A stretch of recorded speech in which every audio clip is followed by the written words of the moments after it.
Good evening, welcome to Cardiff City TV. Well, shooting opportunity. Oh, it's brilliant. Morrison, goal!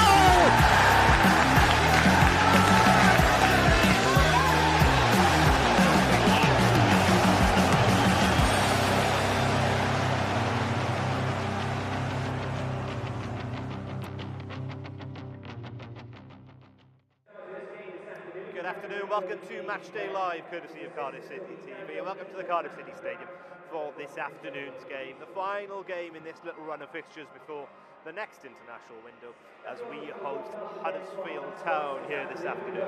My name's Ashley James, alongside me, as ever, John Donovan. John, it was an encouraging evening, to say the least, on the weekend, in midweek against a good Queen's Park Rangers team. Just the one piece of quality that settled the game, unfortunately, in Queen's Park Rangers' favour, but ultimately, another defeat. We had that draw against Stoke, which stopped the rot, but Cardiff just need a win.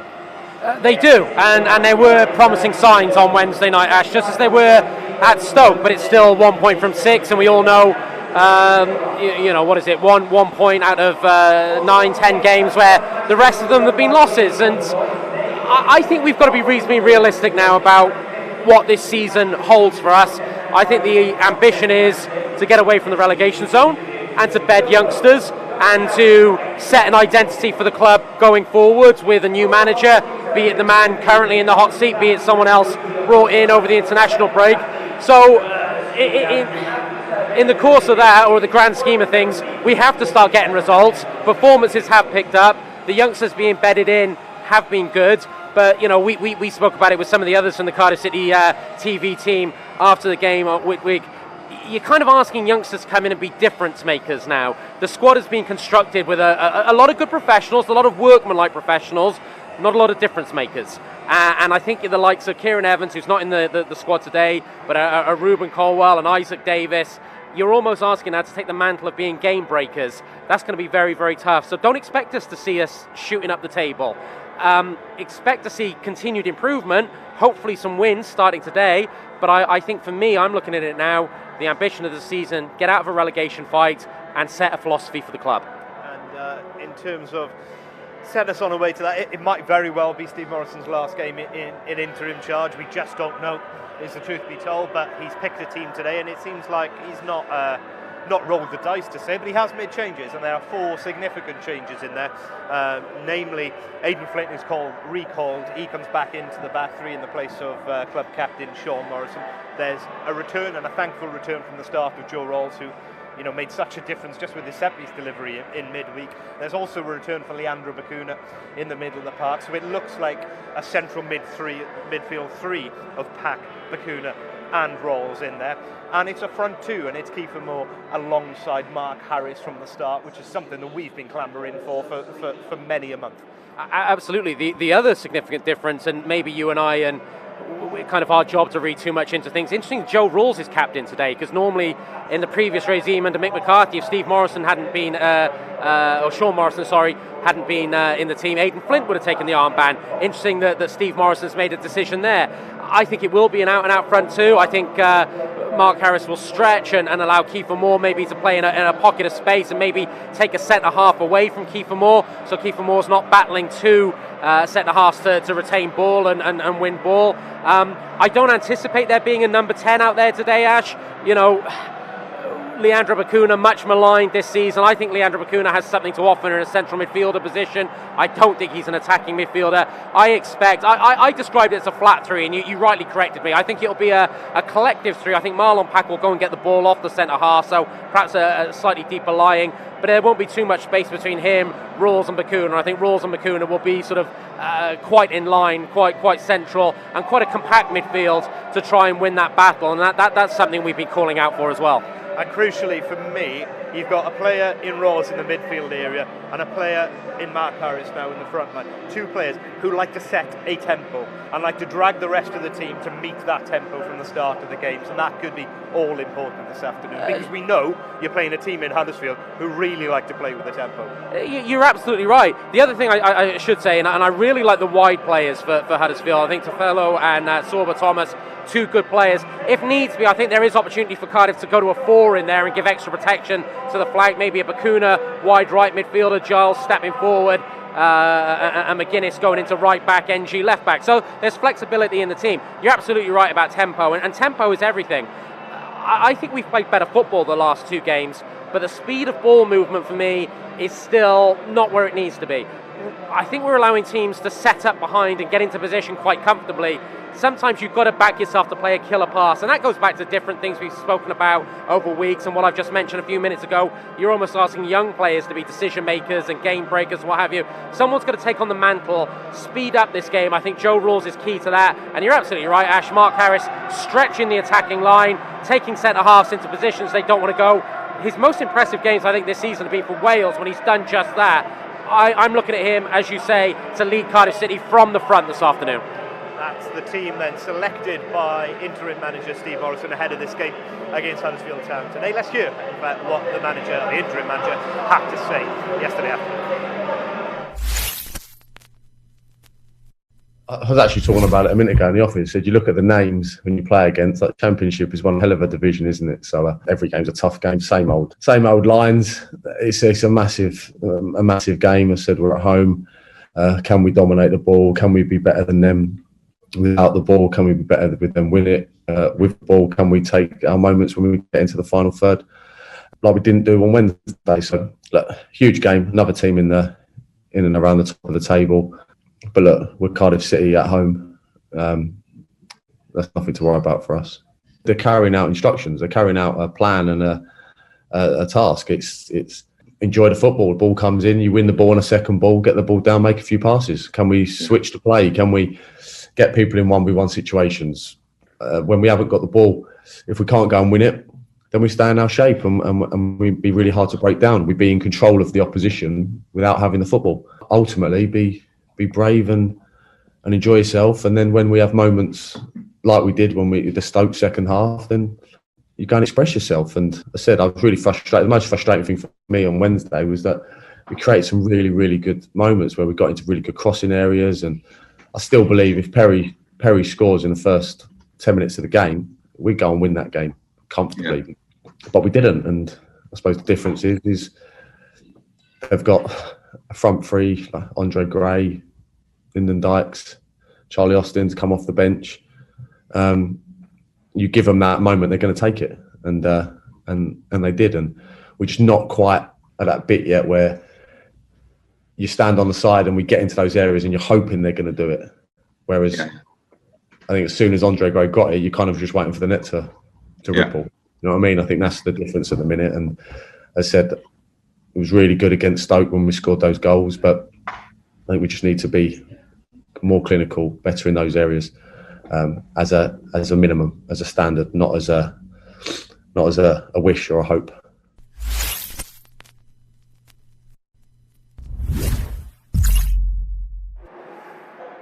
Steve Morrison there talking ahead of this afternoon's game with Huddersfield Town. Two teams just going through their final preparations down beneath us. Slight surprise in the Huddersfield team, John, that no changes at all. So two players who have recovered from knocks, namely Jonathan Hogg, a player we know incredibly well. He's going to make his 400th career appearance this afternoon in the middle of the park, and Dwayne Holmes retains his place in the front three as well. Huddersfield come into this game a point, that's actually goal difference outside the playoff places. Cardiff come into this game a point outside the relegation zone. Is it harsh or fair to say that the two teams operate the complete opposite position that we expected them to, maybe coming into a game in November? I think it's completely fair to say that, but that's testament to the work done by Carlos Corberon and the philosophy. We spoke a lot last season, didn't see it perhaps working at Huddersfield, and even tipping them maybe for relegation this year, but Huddersfield have stayed with a project, and it seems to be working well at the moment. And sorry, I should just say that a few moments ago, whilst you were doing your very professional link into it, Tom Ramusat, the Cardiff City caretaker assistant manager, tried to lay off a ball to Kiefer Moore, actually deflected into his nether region. So it's just nice to know that even happens at professional level. But yeah, just going back to Huddersfield, I think they're set up in a way that they know they haven't lost, or they've only lost to Bournemouth since a defeat against Swansea back in mid-September. So they've been inconsistent. Yes, they are better at home, but their away record is nothing to cry about. I think they'll be fast. I think, as you say, they'll play with a tempo. I think their wide players will be key to this. I think if we can negate their wide players and win the midfield battle, which we should with an extra body in there, that could be key to us winning the match. If we allow the Huddersfield wide players to really stretch the game and dictate tempo, I think we could be in trouble. So I think it's going to be a really intriguing, certainly first 20 minutes or so. And most importantly, if Cardiff City start fast, and I'm going to throw out the most obvious comment in football, an early goal, a first goal, something for this confidence to build and the fans to get into it. There was 20 minutes, for the first 20 minutes on Wednesday night, I thought Cardiff City were excellent. Didn't really create a chance. That needs to change. There needs to be chances, and there needs to be someone who accepts the mantle to score one of those chances. So it has got better. It's nowhere near what it needs to be yet. Don't need us to remind you that Cardiff still yet to score a first half championship goal this season and have created and missed first half opportunities with games at a goalless. So I feel sacrilegious. I'm not used to talking over the furries. Let's talk quickly then about Huddersfield. And this hasn't happened overnight. You said they went through a sticky patch. They transitioned briefly from via the Cowleys into Carlos Corberán. And my word, we saw it here last season. It was ugly for a little while as they found their feet playing this style of football. But are they a testament for how suddenly it can change once you've gone through that difficult period? I'm thinking ahead for Cardiff here, that if you get a window of shrewd recruitment, signed a whole brand new back three that are all comfortable playing this formation, sprinkled a little bit of quality in the front line, and then once you go through that sticky period and you found your feet in it, of how things can turn. I completely agree, and my phrase would be belief in a project, and that's what I'm hoping for whoever gets the Cardiff City job. Maybe the pressure, and I mean this as respectfully as I can, because Huddersfield have been in the Premiership and been there longer than perhaps we've been there. Maybe the pressure at Cardiff City to deliver and deliver quicker is a bit more intense. Maybe there's a bit more room for patience at Huddersfield, but in any modern football club, patience only goes so far. So I respect Huddersfield sticking with the project, believing in a philosophy, and it's seemingly, and all right, we're only a third of the way through the season, but it's seemingly paying off. That's what I hope. If we're reflecting the two teams, or two clubs, I should say, against each other, that's what I'm really hoping for with this Cardiff City appointment. We might have to continue to go through some pain, Ash. And I like the fact there wasn't too much booing at half-time on Wednesday. Some of the comments I saw on social media Thursday morning I thought were harsh. This might get a little bit worse before it gets better. We need to stave off relegation, of course. But this is about now not just a short-term fix. This is about a longer-term project. Huddersfield are doing it incredibly well. I tip my hat to them. That's the model I'd like to see now at my football club. Thank you very much, John. If we're talking about shrewd recruitment, which is something Huddersfield have done, then one man really ticks that box from a Cardiff perspective this season, and that's centre-half Mark McGuinness, who's really nailing down a position in this back three at the moment. We're going to hear from him in a little minute when he spoke to the press ahead of this afternoon's game. First, a reminder that if you are watching us, thank you, here on Pre-Match, you need to switch over to the app. Commentary available, audio commentary available on the app this afternoon, of course, for the 3 p.m. Saturday kickoff. Video commentary available internationally if you are tuning in from overseas. I'd also like to take a quick moment to say thank you and all the best to our colleague Will Pallow, who departs the football club this afternoon. He's been a great friend and a great colleague over the years, diligent service over the years, and a difficult job at Cardiff City Football Club. We'll be back with live commentary the other side of this interview with Mark McGuinness. I think on the pitch we felt like we moved the ball very well. The shape was good, but just that one little chance that these teams have been taking at the moment, and we get punished. So that's just that final little bit that we just need to work on. But as you said before, I think in terms of performances, that's probably been up there with one of the better ones. I think it's not so much, there's no specific thing that's changed. I think it's just a bit of confidence with the lads, that little extra bit of freedom to go and play and get on the ball, and I think that's just been the main difference. Just lifting a bit of confidence from the lads, whereas come in and just giving the boys a bit of confidence, a bit of freedom to just go and play football and enjoy it. And it's shown definitely in the performance the other night, and hopefully we can bring that into the next games. I think home form is important, not only for us but for the fans as well. I think to have a good record at home and just to lift the crowd and the atmosphere would be fantastic. So it's always difficult when you're in a period like this. I haven't been in the game long enough, to maybe I've been through some of these spells, but when you're in it, it's hard to put performances out that, when you're not doing so well. But I think if you just keep that confidence and keep that belief in your own performance, then hopefully that rubs off on the team, and that's what you can do really. And hopefully things will start to change, and we can see that with the performances we've put in the definitely last game anyway. Sean, Hayden, and Curtis, they're all experienced guys, and when I first came in, I was always learning off them and picking their brains, and at the end of the day, it was I wanted to go out and play football. So as much as I respect them 100%, and I think they're all top players. I wanted to try and get my spot in there as well.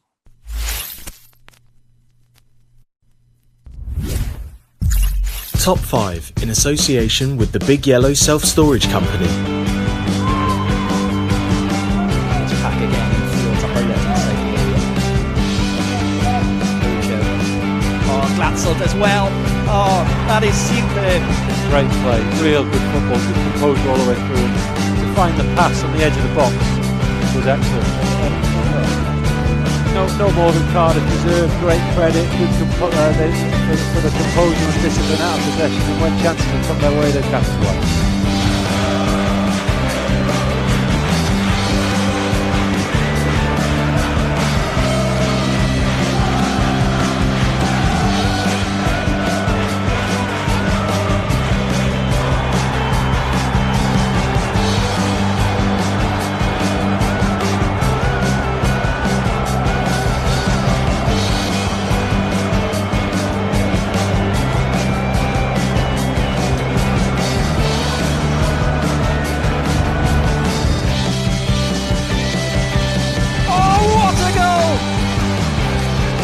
Huddersfield 1, Cardiff City 3, Peter Whittingham with his second of the afternoon, and it is a textbook postage stamp free kick.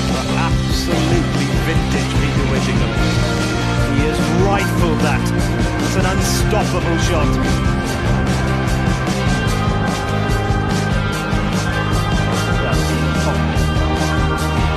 Back to the box again, a lovely return, and as Murphy kept himself onside, he has an opportunity, and he's taken it.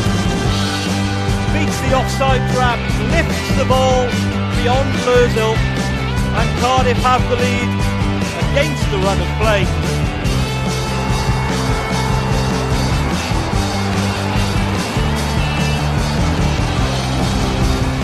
Fabio with goalkeeper Marshall, who plays it out straight away to Freyford on this near side. He comes forward towards the halfway line. He's got Darley outside it. Darley coming across to the right now. Turns, plays it forward to Freyford. Just waits, puts it in field to little Darley. He plays that forward. Nicely laid off by Fergus Darley to Paddy Gamey. Forward to Whittingham. He's going to try the shot. Oh, what a goal from Whittingham! From 35 yards, Cardiff City 1, Huddersfield Town 0, Peter Whittingham. What a strike from Peter Whittingham. Huddersfield's resolve finally broken, and it takes a touch of Peter Whittingham magic to do so. Unbelievable strike, just picks the ball up 10 yards, 15 yards outside the Huddersfield box, takes one look up, he has a shooting lane in front of him, and just drives the ball low, dip-in effort beyond the outstretched left arm of Alex Smithies, and it's settled in the bottom of the Huddersfield net.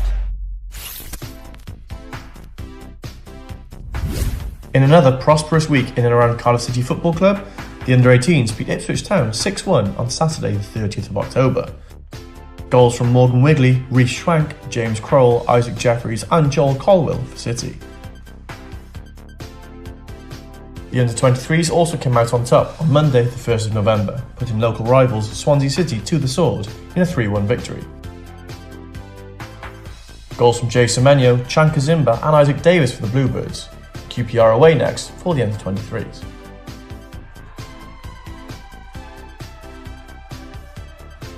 Cardiff City women also had an impressive 8-2 victory versus Port Talbot Town on the 31st of October, 3 goals from Catherine Walsh, along with strikes from Phoebe Poole, Danielle Green, Fionn Price, Lisa Owen and Amy Williams for City. Next up, Aberystwyth Town on Sunday the 7th of November.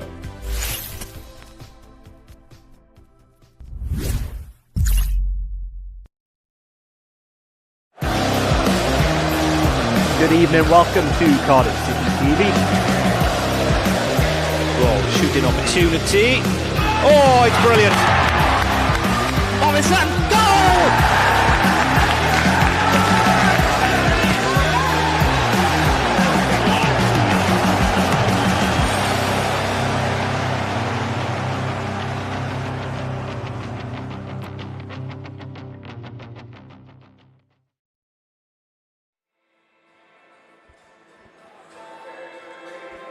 Good afternoon, welcome to Matchday Live, courtesy of Cardiff City TV. Welcome to this afternoon's commentary between the Bluebirds and Huddersfield. The Cardiff City Stadium, the closest fixture for the Bluebirds to remembering Sunday, so the Bluebirds have been led out this afternoon by the 1st Battalion Welsh Guards, and both sets of captains will be laying wreaths in the centre circle as is customary ahead of kick-off and ahead of the minute's silence. Thank you for joining us as ever. I'm Ashley James alongside Connor Pearce this afternoon on commentary, and two teams make their way out beneath us here at the grandstand. It goes without saying, Cardiff are looking for a memorable result here this afternoon ahead of this, the last international window of 2021. The Bluebirds, 10 championship games without a win. Just that solitary draw at Stoke a week ago in that run, and staring anxiously over their shoulders at the relegation zone. Just a point now separating Cardiff from the bottom 3. At the other end of the table, Huddersfield probably occupying a similar situation or position that the Bluebirds would have been expecting around this time of the season. They're outside the top 6 on goal difference alone, and they've had a very enjoyable opening few months of the season. Steve Morrison makes 4 changes this afternoon for what could be his last game in interim charge. Back comes Aidan Flint to the back 3. Back from the start comes Joe Rolls, the captain for the afternoon, into middle of the park alongside Marlon Pack and Leandro Bacuna, and we expect it to actually be a midfield 3 with a front 2 ahead of that of Mark Harris and Kiefer Moore. Ryan Giles continues in his natural left wing back position, and Mark McGuinness, who continues to go from strength to strength, finding his feet at the championship level, continues on the right of the back 3. In contrast, no changes for Huddersfield, unchanged from their last game, and that means Jonathan Hogg has shaken off an injury to captain the team in the middle of the park. He makes his 400th career appearance for the Terriers this afternoon, and there's also a place for Dwayne Holmes in the front 3, another who has shaken off a knock. Stand-up performer, goes without saying this season, it's the new Welshman Sorba Thomas playing at right wing back for Huddersfield Town. 8 championships assists to his name already, leads that chart, and a whole new look back 3 for this season of Matty Pearson, free agent signing from Luton, Tom Lees, the experienced veteran, and the youngster Levi Colwell at left centre half. It was a position that held them back last season, Huddersfield, as they got to grips with this new formation and the new style of playing. They've corrected it over the course of the summer. Already mentioned, this being the closest game to remember a Sunday here at Cardiff City Stadium, so we will have a minute's silence.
The last post and the minute's silence immaculately observed as ever here at Cardiff City Stadium. And now the fans spring into life because this place needs volume. These players need a tempo lift. They need to get off to a good start. And Connor Pearce alongside me this afternoon. They need a win. We do need a win, Ash. You're not wrong there.